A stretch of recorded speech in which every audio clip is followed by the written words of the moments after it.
Welcome to the Accelerating AI podcast. I'm here with Matt, Lionel, myself, Andy. We are good friends and also nerds in the AI space. This is episode number 8, is it? 8. Number 8. Gosh, crikey, we're moving fast, aren't we? Well, we've been off for the last couple of weeks because Matt and Lionel have been enjoying the sun and on a holiday with their families. Good to see you guys back.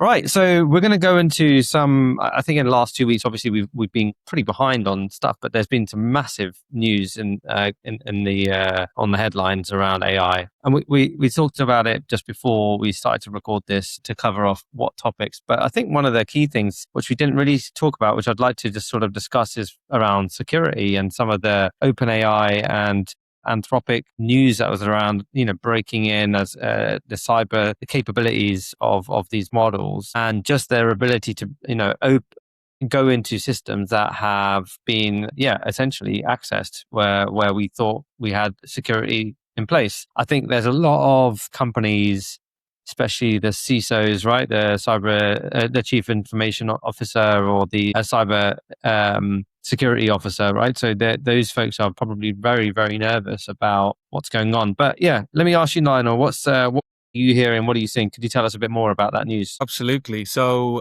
one of the frontier models, Claude, were testing in a sandbox. It was given a task. The task was to effectively investigate an exploit called Exploit Gym. And the only thing the sandbox was actually exposed to was a proxy server that allowed it to get updates. So technically access to nothing, no internet access, but something to be able to give it updates when they needed to update it. And so the mandate was given to that specific AI model saying, effectively, we have this issue, fixed Exploit Gym. Okay. Interestingly enough, it knew that a solution existed for this problem. So the behavior from the Anthropic researchers was stating that they actually wanted it to figure out, and they wanted to benchmark how quick and how well it could figure out Exploit Gym. However, it was clever enough to know that this problem has already been solved. So it hacked the test. Instead of performing the full test for Exploit Gym, it got to the proxy server, infiltrated the proxy server. It then laterally elevated itself across other systems and then vertically escalated itself, security-wise, to escalate its permissions, got out into the internet, got onto Hugging Face, exploited Hugging Face, and got the answer. So it's our first example of us asking an AI to do something, having an expectation of what it does, and it was clever enough to cheat the test, right? Because it found an easier way to get past it. And so I think that that's just a really good example of us just not understanding or anticipating what the behavior of these LLMs can give us, right? I think that's the real issue here, though, isn't it? It's what it did in this particular case is not exactly harmful, right? It's not exactly a big risk, but this is under really controlled conditions, right? And I think the lesson in there of knowing that the models are getting to a point now where they are more intelligent than we give them credit for, right? They are more intelligent than human beings perhaps anticipate them to be, and their thinking is not the same as ours. They don't think in the same way that we do. And I think what's really interesting on that is, okay, you know, I know there's a lot of talk in the industry about, this is all about, media frenzy and creating, this is effectively free press, right? But then you juxtapose that with, what Trump came out and said this week, pretty much reactively to this particular incident being reported. He said, we're looking at AI, we're looking at controls, and we're also making sure that we lead. However, juxtapose that with, we don't want to restrict them where all of a sudden we come second to China. China has virtually no AI controls. It's freewheeling a little bit. Now, that's the challenge, isn't it? Right? That's what's But hold on. But hold on. You've posed some really interesting things. And just before we move slightly off the topic, just yesterday, Anthropic released more information about LLMs and test sandboxes. It found another 2 tests where LLMs broke the sandbox. It wasn't just this one. It also found in another test where it was put into a sandbox and it was told it didn't have an internet connection, right? However, it found one. And because it was told it didn't have an internet connection, it believed that the internet connection that it had was staged. So it found 9,000 endpoints on the internet and hacked them. and tried to hack them, and managed to hack one of them. So this just really goes again to say that we actually don't, when we ask the LLMs a question or we ask it to do things, we have an expected outcome. But in reality, we still don't really understand how that works. And what's really interesting about all of this is that I fear we might be going down the wrong way in terms of legislation. Because I think the problem is that I get a feeling that we're legislating on the technology when we should be legislating on the use of the technology. Okay? And I think and this is this contrarian position you have where you're saying, well, we've got to police this thing. But equally, we don't want to hinder it, because if we hinder it, we lose the race. I think that entire thought needs to change. I think we need to police the use of it rather than police it. Because nowadays, if you're allowed to own a shotgun, you don't police the shotgun. You don't make it shoot less effective bullets, right? You police the outcome of what somebody does with a shotgun, right? So I think this whole thing needs to change. I think the way we view how we deal with AI needs to change, really, in my opinion. Yeah, I think there's it just leads on to kind of open source, right? Because now, there's a lot of developments, even in the last couple of weeks with Kimi K3, really phenomenal, almost as performant as some of these these closed source models from the AI labs. It's a huge uproar, I think, coming from the labs that are saying, at least some of them allegedly saying it's dangerous to have an open source model that has no, the guardrails that a closed source model would have, and, put it into the hands of the wrong person, whether it's in military or otherwise, it could be used for harm, right? And that's a clear concern, right? From the perspective of the average user who's setting up a nice little AI model on their laptop, can do suddenly so many really cool things, and then actually, because it's yours and it's yours to keep and yours to do whatever you want, you could potentially be could cause harm. So what's your thoughts on that, as we think about just more empowerment, cheaper, private, potentially harmful use cases of using open source models? I think I come from the world of programming and development, and I've always loved the concept of open sourcing. I think it has its place. That being said, to go back to your analogy, Lionel, would you want everybody to be able to print their own shotgun right on their 3D printer at home? Probably something you'd be a bit concerned about. And I think that's the correlation I would draw with this is that we've just talked about incidents in these big labs full of technicians that are, doctor level qualified engineers, and they're losing control, albeit in very specific circumstances where they are pushing these models and experimenting with them and expecting there to be some unintended consequences along the way. But your average person that can just about spin up a VPS and install a copy of Llama and get Kimi K3 running, I don't know. I think, and this is 6 months from now, the models will be even better than that, right? So where does this end? Where does this end in terms of Here's, in my opinion, the problem. You've got the West that believe in some type of regulation, a form of policing, a form of understanding. And you've got China, on the other hand, that have potentially got three absolutely fantastic models, right? They've got Kimi, they've got DeepSeek, and they've got, I can't remember the other one. And they're three really, really great models. So the Western world, in all its wisdom, is effectively sanctioning someone like China to not allow them the latest chips. China is saying, well, if that's the case, we're going to release open source models, which they're doing. And they are now making open source models available to the rest of the world. Now, we're talking about countries that don't have the budget to spend on frontier LLMs, right? They don't have the budget to spend massively on OpenAI and Anthropic models to pay for the token usage. And now you have China openly saying, well, we'll give you a product just as good. So just like in the past, how China has gone to the rest of the third world and said, we will build you ports, we will build you train infrastructure in exchange for your raw goods, right? China is now outsourcing thinking to the third world, right? So now think about what that does for AI sovereignty and what position that puts China in. If China is outsourcing thinking to the rest of the world, they are now garnering intelligence from the rest of the world into their models, right? So what do we do about that, as the West? So what do we do as Europe and the US. We can be as responsible as we want with it, but what happens with the rest of the world who may not be as responsible with it? Okay, and I think this is the problem with policing AIs. I go back to policing it. I don't think you can police it by policing the AIs. I think you've got to police it by policing the outcomes of it. Mhm. Okay. Every single vehicle on the road is potentially a weapon. We haven't banned them. We haven't stopped them from going more than 20 miles an hour because we thought they were going to be dangerous. No, we haven't. But what we have done is created clear road signs, a rule of conduct, which side of the road we drive, and we have a license. Yeah. Right. And I can see our world progressing towards making intelligence ubiquity available to everyone. Right, ubiquitous, but then being really, really hard on the people that use it in the wrong way. And we will, and I can see a future where we will have good AIs and we will have bad AIs, and we'll be using good AIs to police bad AIs. Because I honestly don't think the future can work without that kind of mechanism, because we as humans won't possess the intelligence to be able to build the guardrails.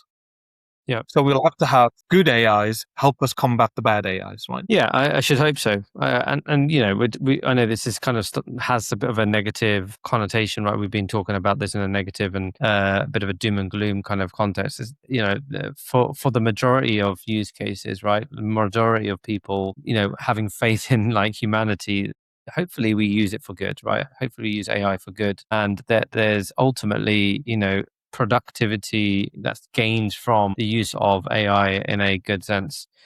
So yeah, just kind of moving on to the next topic. I think you had a question, Matt, on just a different subject. Yeah, it was just it was on you talk about sort of outsourcing intelligence and that everybody is going to have intelligence at their fingertips, and we talked previously about the education sector and how they need to catch up. And I know there's been some announcements by the Labour government over the last few days around changing subjects at age 14, which I think is far too late, if I'm totally honest.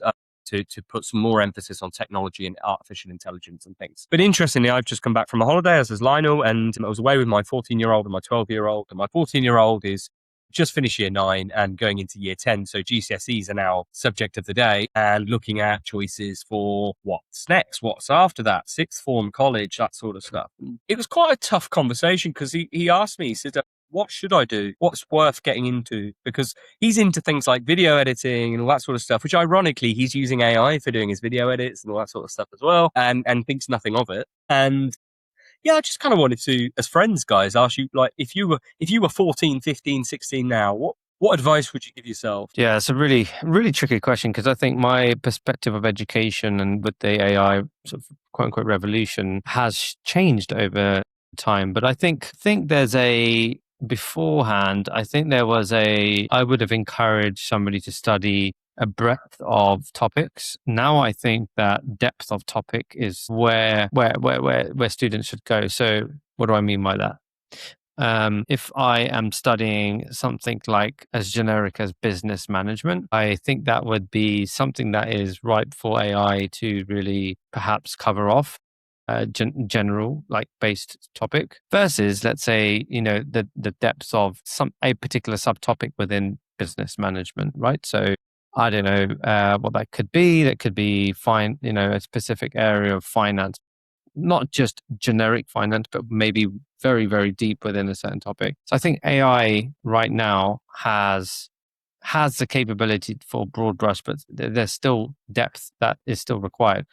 Ask me 6 months' time, and maybe AI has figured that out as well, right? And we're getting there. I think there's and this was really interesting because I think I heard somebody in Anthropic or OpenAI talk about humanities being kind of really, really important. That's really quite an interesting area generally, and I think has a lot of room or scope for open sort of discussion and creative aspects of it that maybe AI actually doesn't do so well on. And then I think just outside of just education, ultimately, I think humans still need relationship. I think they need interaction. I think people are pretty sick and tired of using their devices anyway before AI, with social media on the rise. And now we're glued to our chatbots on our phone. But actually what we really, really need, and I can talk as a person stuck to my devices at times, that I need human interaction. And I think that whatever it takes, whether that's in sales, because I think sales still is a highly relational role, Mhm. or something equivalent, the relationship aspect from human to human, I don't think will be actually replaced with AI. But maybe I'll be completely wrong in 6 months' time. Now, I share some, not all, of what you've said, Andy. And I think the bit that I definitely share is encouraging your children to become involved in human connected businesses. Any industry that has human connection. Okay, so I'll give you a typical example. You're a sports therapist. We might end up with a robot that's, a bipedal robot that's realistic, probably really good at sports therapy. But my question to you is, or, to give you sports therapy massage, but my question is, would you rather have a robot do that or a human in that connection? So I think there is a big scope for human connected businesses. But and where I kind of disagree with you on the other side is maths is cooked. AI will make sure. Science is cooked. AI will make sure. Physics is cooked. AI will make sure. So if you're pursuing maths, coding, physics, and all of that kind of stuff, AI is going to have that cooked, right? AI is solving the hardest mathematicals, like the Earthos maths problems.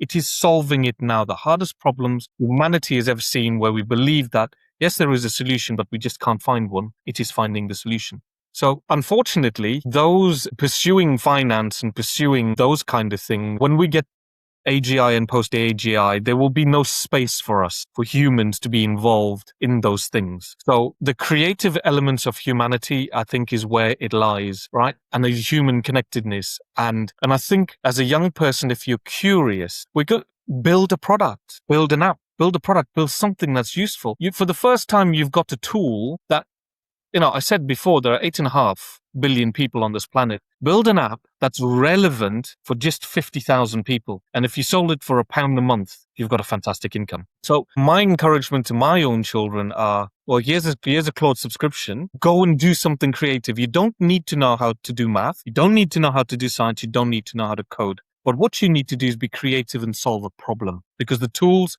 to solving the problem are now at your disposal, right? And the other thing is, and I caught my daughter the other day. She's 17, but she loves Roblox, right? She went to her AI tool, a subscription, and she created this entire fantasy land that she's wanted to build on Roblox.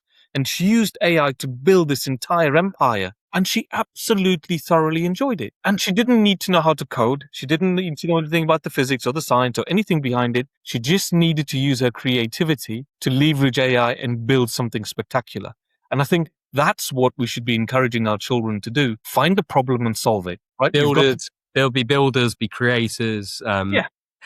I think it's both the most terrifying time to be that age, but also the most, in my lifetime, it's probably the biggest opportunity they ever have at that age. I think 5-10 years down the line, a lot of those opportunities for getting in early with AI will be gone. And I certainly think there's a workforce to come that this is their native language, right? They know how to work with AI in a way that, absolutely, we're just learning, right? And they will just instinctively know how to use it in ways that we've never really grasped. The other thing I'd just add on that, and this is where I got to with my boy, who's very much into sports, very much into football and that sort of stuff. And it's interesting you said sports therapist, because I thought, do you know what, of all the things, yes, in theory, there could be a bipedal robot that could do it for you, but being a sports therapist is not just about being able to do a good massage, right? It's the human connection side of it.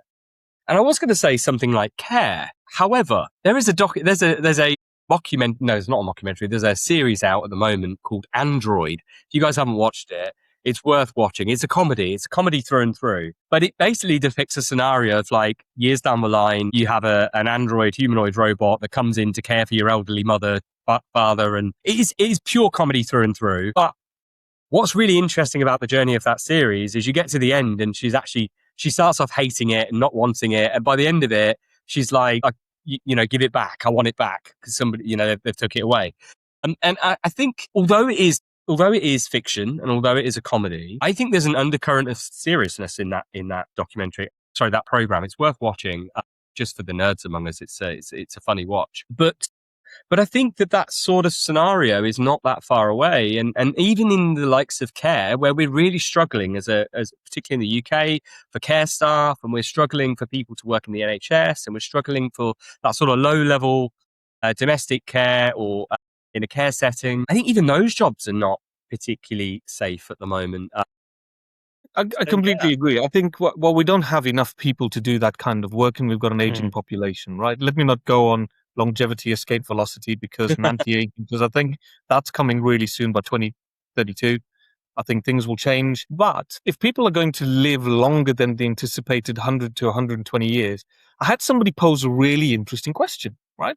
And that question is that if people start living longer, okay, it's anticipated that the person to live 1,000 years has been born. If we're going to live longer, have better health, and feel and stay younger, what are we going to do with our population growth explosion? Because people will have children. I mean, currently we're on a negative growth trajectory, right? So it's believed that we'll peak about in the early 2030s. We'll peak to about 10 billion, and then we're going to see this absolute fall off a cliff edge in the world's population, because the world's population is now in negative. It's in negative growth, right? We're having less than 2 children per family in the world. And in Japan, it's really bad. We're having 0.6 children per family.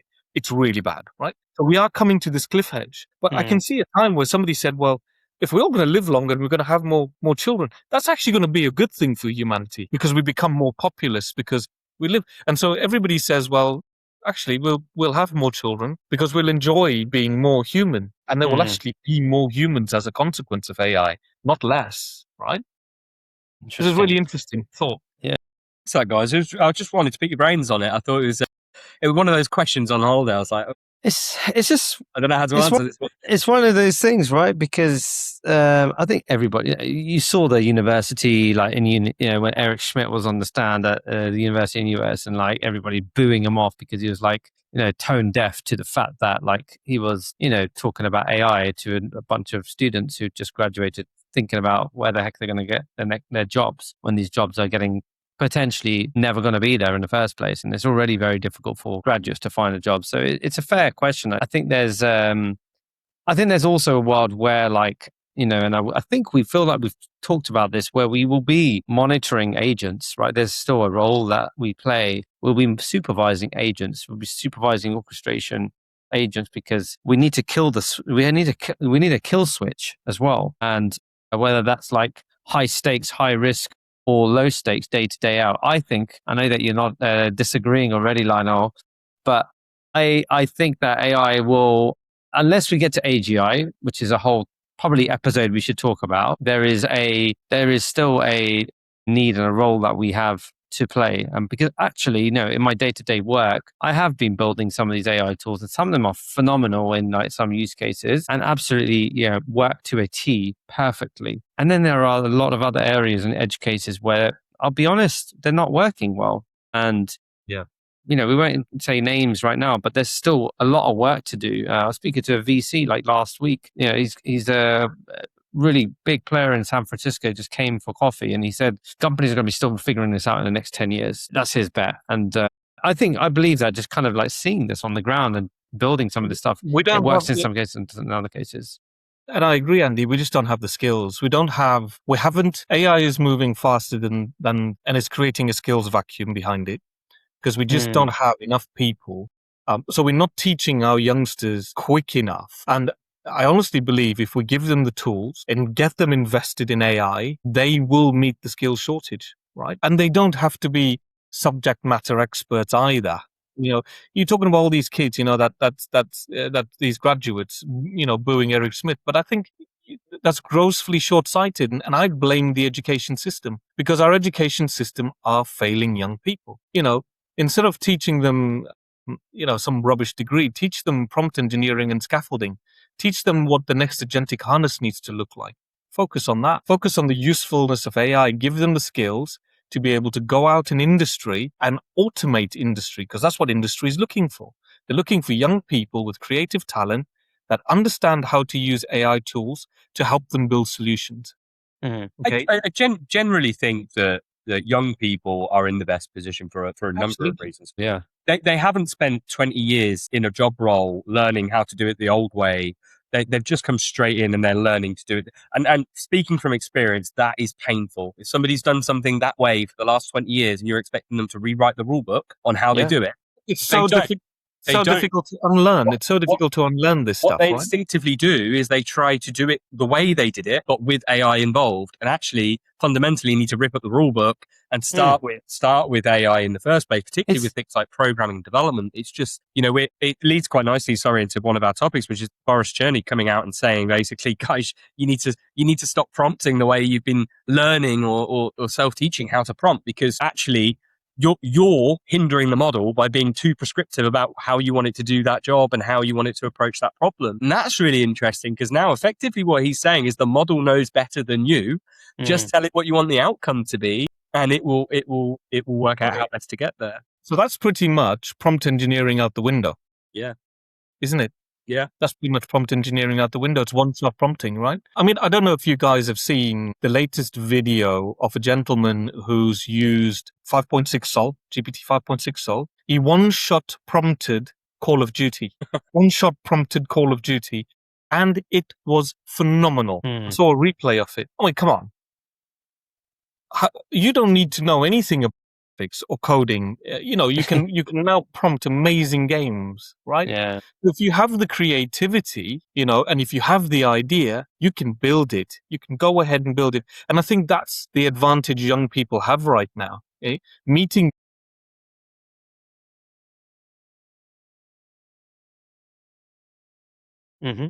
every day. I mean, we're building agentic solutions for customers. Okay. And the disparity of the productivity between the customers that are using AI and the customers aren't is growing and growing and growing. And in the next 12 to 18 months, all of those businesses that haven't embraced AI as of yet and they're going to have a need. Who's going to fulfill that need, right?